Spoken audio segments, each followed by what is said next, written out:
We are back with 5 tips to help you learn your Brazilian Jiu-Jitsu moves better. This is Black Belt Tips. We'll see you in a moment.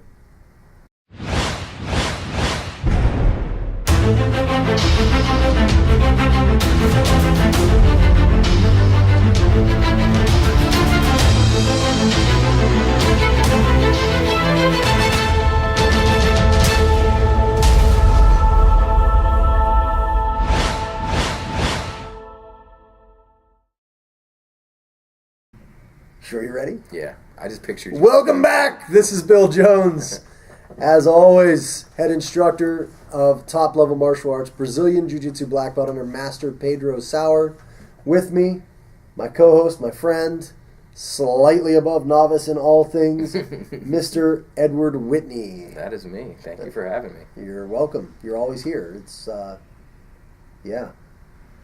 Without you, people would just be listening to me. I think that'd be boring. I'm right. Someone argued that they already are. I need to talk more.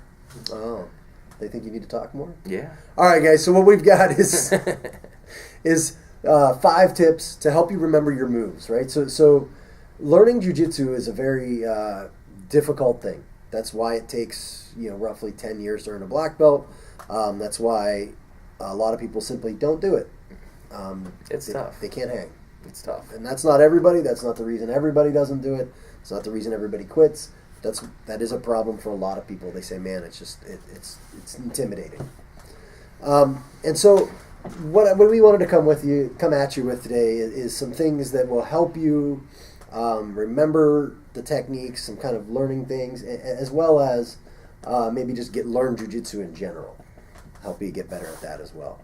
So I'll let Ed go ahead and start this off here with what are we talking about, Ed? Oh, the first one. Learn the basic positions. And we actually just had a debate about this, whether there's 4 or 5. A debate? Yeah. It wasn't really a debate. I said, okay, we'll call it 4. Yeah. I didn't even argue it at all. My little blue belt mind couldn't handle the concept of the 5th basic position. Yeah. Yeah, so what positions do you have in mind?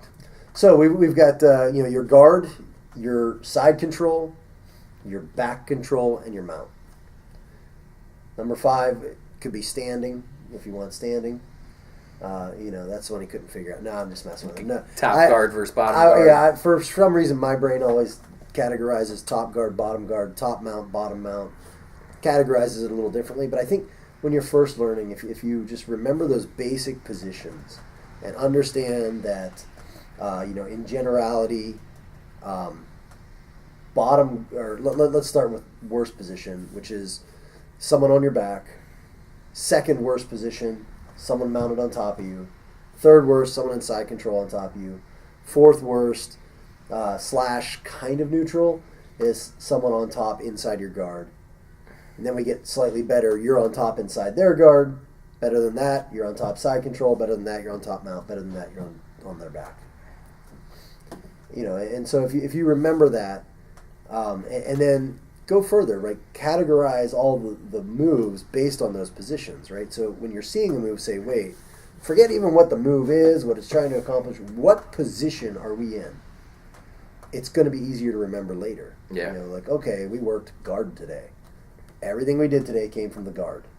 So at least you know where to start. Yeah, it's because if we teach kids a lot, and a lot of times we'll be like, okay, guys, we're working from the guard, and we'll remind them how to get to the guard, so that their brains relate that guard position. This is me locking legs. I was watching to the move that they're going to learn. Because if you don't do that, a lot of times what will happen is you'll say, okay, guys, we're starting in our guard, and you'll just start there, and you'll say, here's an arm bar or whatever move, and you'll teach it, and then you'll say, all right, let me see you try it, little Johnny, and little Johnny goes and sits on top of the kid and mount. And then just stare at each other. Yeah, and then they're like, it's like, this isn't the right position. This arm bar doesn't work. And I've seen adults do the same thing, it's easy to get confused if you're getting caught up in all the minutia, grab here, hold there, move this, put your foot there, and then you're like, wait, I'm not even in the right position. No wonder it's not working. Yeah, it helps you understand what home base is, where to start from, yeah. And then when you go home later and you're thinking about it, you can say, oh, well, we worked things from the guard today, so let's start with that. You can actually picture it in your head, and then you can progress through it. So, I mean, is that something you did? Was that something that was helpful for you? With understanding the basic, yes, absolutely. I had the benefit of being a UFC fan, and I wrestled a little bit, so I knew. You UFC'd. Yeah. You're a UFC expert. Yeah, you know me. Yeah. Some would argue that that's true. Black belt in UFC, probably. Train UFC, and I have a black belt in MMA. So good that you got kicked off of Xbox Live because you were too good at UFC. True story. I wish I could say that's untrue, but that's true. Wasn't cheating, guys. I was not. I was not. I was actually using jiu-jitsu. Turns out jiu-jitsu even works in a fake fight. If you're good at jiu-jitsu on the game, you will dominate. That's funny. Yeah. They still have no answer, even in the fake world. Yeah, but I had the benefit of knowing like what crossbody is, which, if you don't know, is similar to side control. I knew what mount was. I knew what guard was. So I at least had that starting base to work off of. Yeah. Made it easier, huh? Yeah. Okay, good.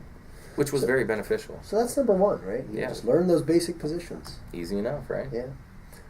So the second thing I'm going to talk about or introduce is understanding the goal of the move you're learning. And what I mean by that is, it's if you just look at, okay, today Bill is saying to grab the collar and then pull the arm and then throw the leg over and this leg here. And then push my hips into his arm. If you look at it like that, it's like let's just understand the goal. The goal is to get 1 foot over the head, 1 foot over the body, arm between my legs, and apply pressure to break their arm. If you understand that end point, nothing else. You don't have to have any concept of how to get there. That will help, because it's kind of like pulling out a map and saying, okay, I'm gonna go for a drive, but I don't even know where the destination is. You pull your GPS and you're like, okay, Google, how do I get there? Google's like, yeah, it's like, where you going, brother? Yeah. You need to understand the positions and what it is you want to do. And then you can say, okay, I'm trying to bend the arm backwards, and I remember I had my leg over his head. Like, if you remember just that, you're probably going to find your way there a lot easier than if you're trying to remember all the steps along the way first. Yeah, this is a concept we use in the youth groups a lot. Like, we'll actually have the kid lay down, stick his arm up, have the other kid come and physically put them in the arm bar so they get used to that end goal, so they know what the finishing position is. And then we'll talk about the pathway to get there. Yeah. Yeah, so it works well. Because it can be very complicated. It can. I mean, especially for a child.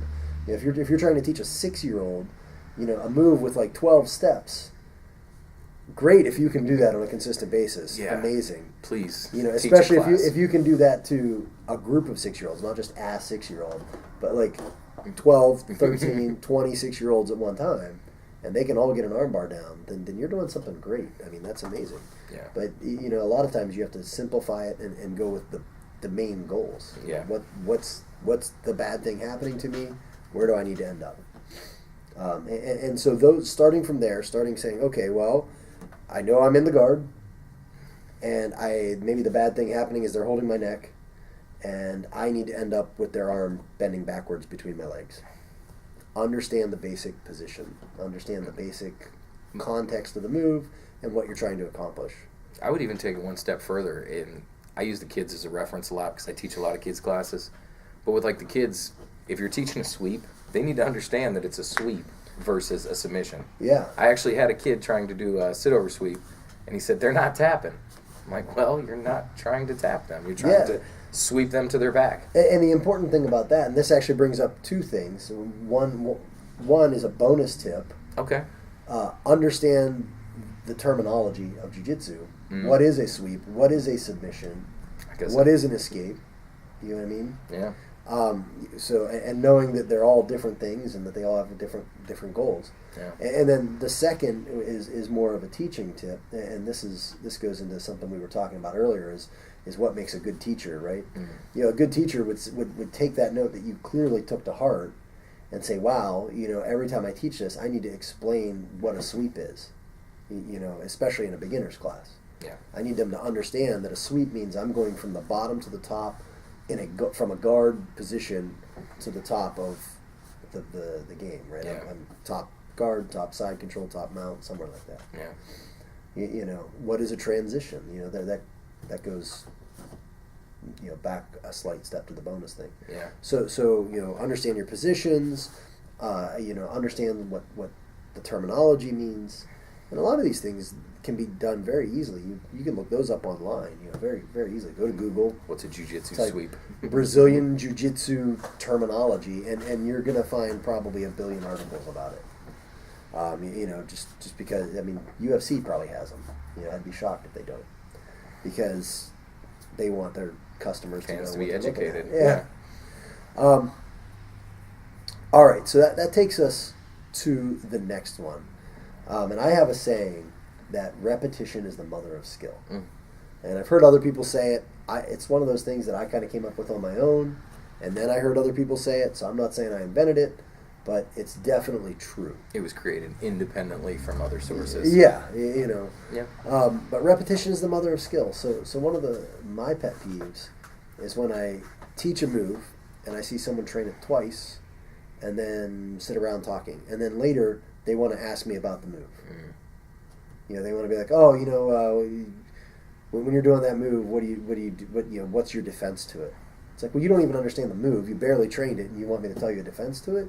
But once you understand the move, you'll know a defense. Like, what are your thoughts on that? Like, how do you feel how's repetition do for you? Oh, it works out great. I know personally, just adding, because I was training about 3 days a week, adding that 4th day of repetition, I can feel the improvement. So the increased repetition equals increased results.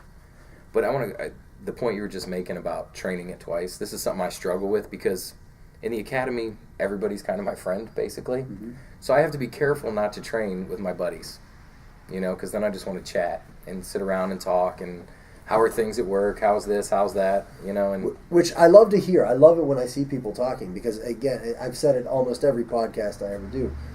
My goal in my academy is to have like a cheers-like atmosphere. Everybody knows your name. You know everybody in the academy. You know where they work and what some of their struggles are. You're kind of buddies with everybody there, and that can be challenging. Yeah, it's tough sometimes. You get around your friends, you want to chit chat. Yeah, I'm the same way. Like I have a buddy, Adam Wilson, who's another Pedro Sauer black belt, and he and I, if we get together, man, we are trouble. We're chatty Cathys. Start talking about gravity. Yeah. We'll just start talking about all kinds of stuff, and just catching up on life. And then it's easy to kind of miss what's going on. But you have to train yourself to do that. You have to train yourself to train it over and over and over again.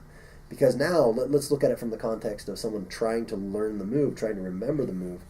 The first couple times you're doing it, you're really only understanding the context of the move and where it's from. Okay, I'm doing it, I'm in the mount, and then I'm getting my leg over, and okay, now I'm bending their arm backwards. All you really understand are the first 2 things we talk. I did this. First 2 things we're talking about, which is the position and the basic context. If you don't keep training it and keep adding detail as you get better at it, you're going to forget those details. Yeah. Jiu-jitsu, just like shooting, just like math, just like anything you want to be good at, is a perishable skill. And so if you don't train it and you don't practice it, you're going to lose those. And it's the more technical, the more perishable. That's just the way it is. Yeah. Makes perfectly rational sense. Yeah. So you've got to repeat that movement over and over and over again. And there's different ways to do it, for sure. It doesn't always have to be... my point is, you might do the first 3 or 4 like nice and slow and just kind of try to remember all the pieces, and then do like drilling of just the first 3 steps real quick, first 3 steps real quick, first 3 steps real quick, and then drill the last 3 steps of it real quick, last 3, and then put it together 3 more times. It doesn't have to be boring, but you need to do it. So what do you got? What else do you have to help us out with this? Practice in your mind. Visualize the maneuvers. Something I like to do is I'm laying in bed, about to fall asleep at night. I'll actually go through whatever moves we learned in class, try to embed it in my brain. So I was actually pleased when I seen you writing that on the list, because that's one of the ones I've used since white belt, since day 1. I've used it since I was 5. Really? Yeah. So I'm not the only one, huh? Yeah. Yeah. I would sit in bed, and at the time I was doing Taekwondo, but I'd lay down in bed, and I just always have loved it, and I'd be thinking, okay, at the time it was like horse stance and punching, right? So I'd find myself like in bed, and I'd be like doing this, Yeah. Yeah, just... See, I don't actually physically move usually unless it's right at that moment. If Yeah. you start to fall asleep and you find yourself shrimping in bed or something. Yeah. Yeah, but I mean, the point is, it's just like any... I hesitate to use the word hobby, but that's the word I'm going to use. Anything you take up that you want to get good at. You know, if I want to be good at chess, I can't just think about chess when the board comes out and I'm playing. Mm. You know, I need to think about it more than that. I need to think about the strategy. You know, maybe if there was a position that confused me, and I need to think about that position, you know, at home and say, okay, what did I miss? Okay, I missed that we had a hidden rook there that was going to take my queen. You know, and what could I have done about that? You know, what can I do to see that next time? Mm. Well, I think about it. You know what I mean? Like, I put it in my brain, and then the next time I'm in a situation where I'm because I tend to, especially when it comes to chess, I tend to be like okay, let's go. Maybe I'll slow down and say, okay, is there a piece that I need to be paying attention to? Are they making me look over here because they're about to kill me over here? You know, and it's the same thing with anything you want to get good at. Now, has this ever happened to you? You find yourself, I mean, it probably doesn't happen here that much, but like when you're competing, you ever find yourself and like get caught in a submission and play it out in your head in bed? Yeah, like 75,000 times. Yeah, and what I should have done differently. We talked about that a little bit, you know, during our you know, do you need to compete podcast? If you remember, the learning, I said like I believe one competition is worth about 30 days of training because of stuff like that.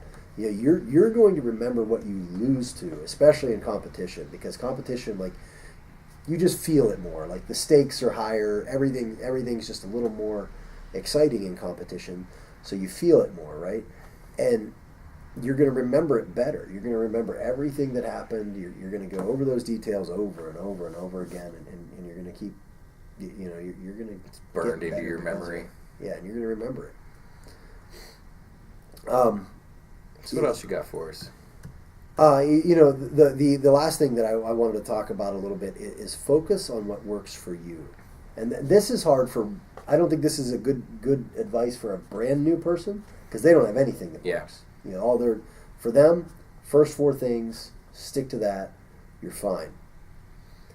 But for someone who's maybe I think this is a tip maybe for like a higher level white belt, blue belt, purple belt, focus on what's working for you. So, you know, if I'm a white belt and I'm saying, okay, well, the sit-up sweep or hip bump sweep is working really well for me, you know, I should start looking then for things to make that sweep better, different setups for that sweep.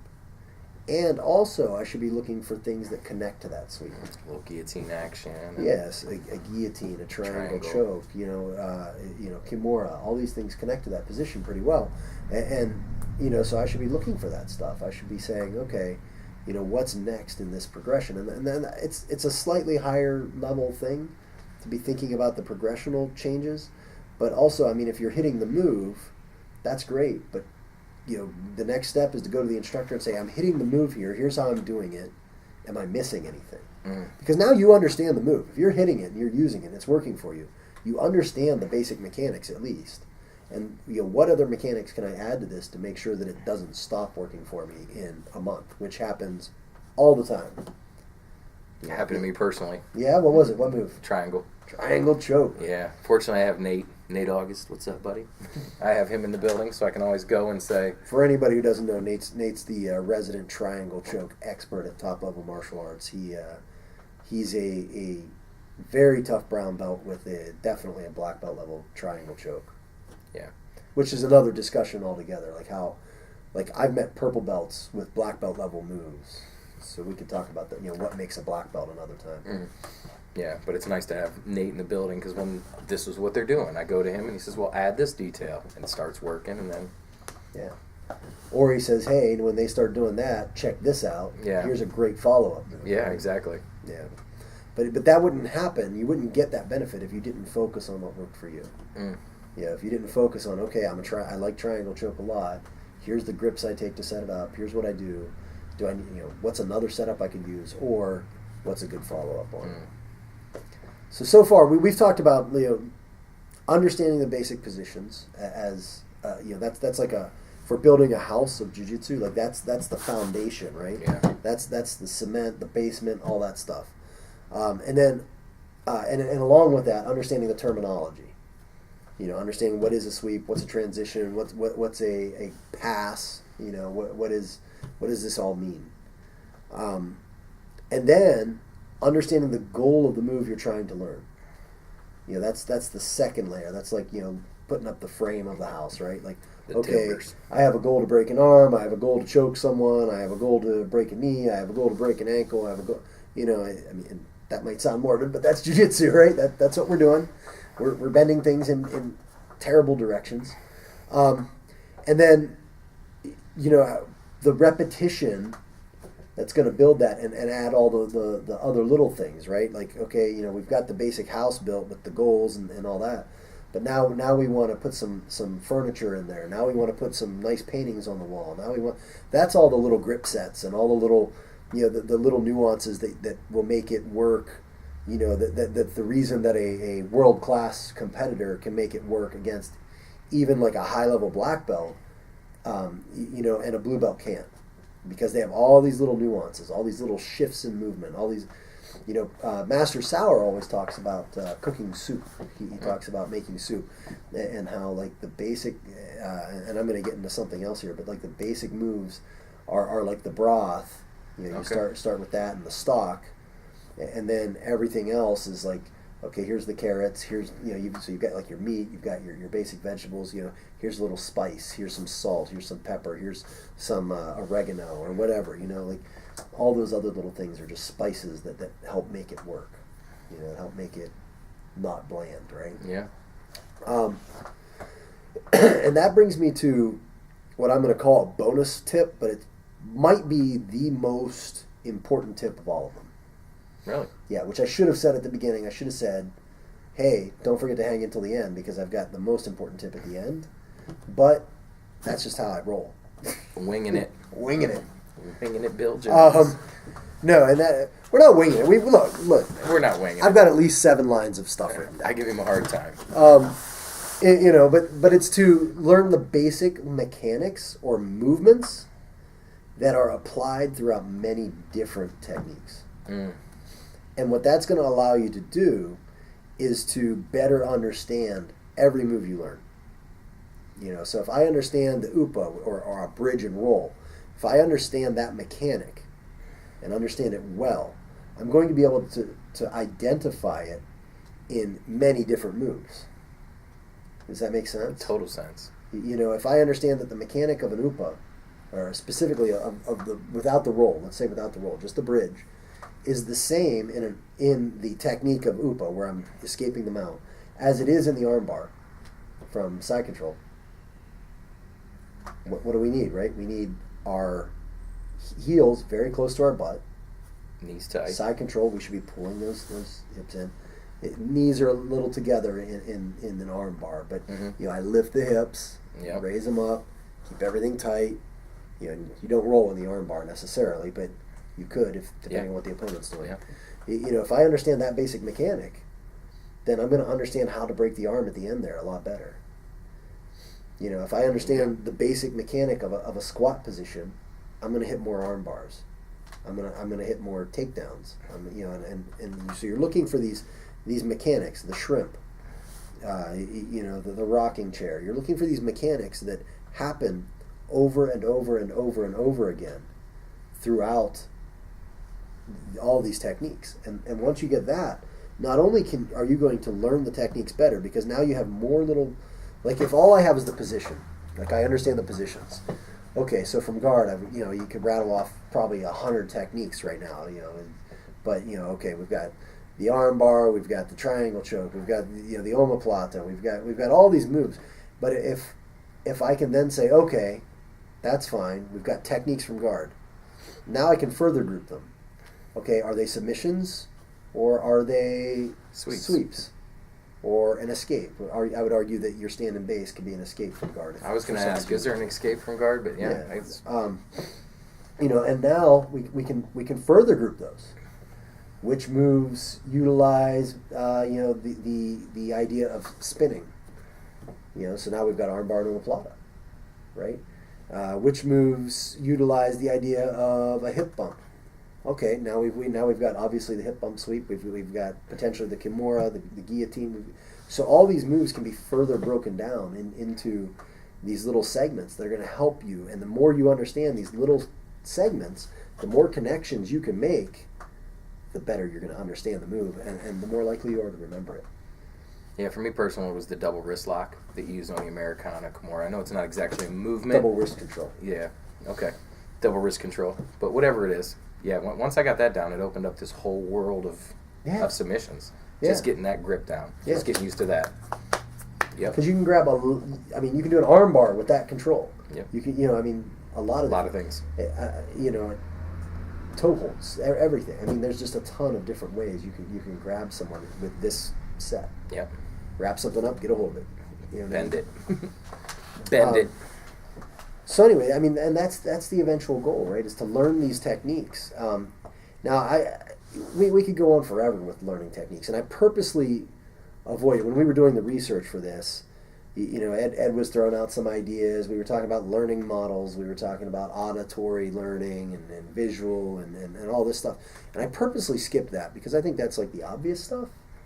Like I mean, and that's something that, yes, knowing your learning style is going to help you a lot.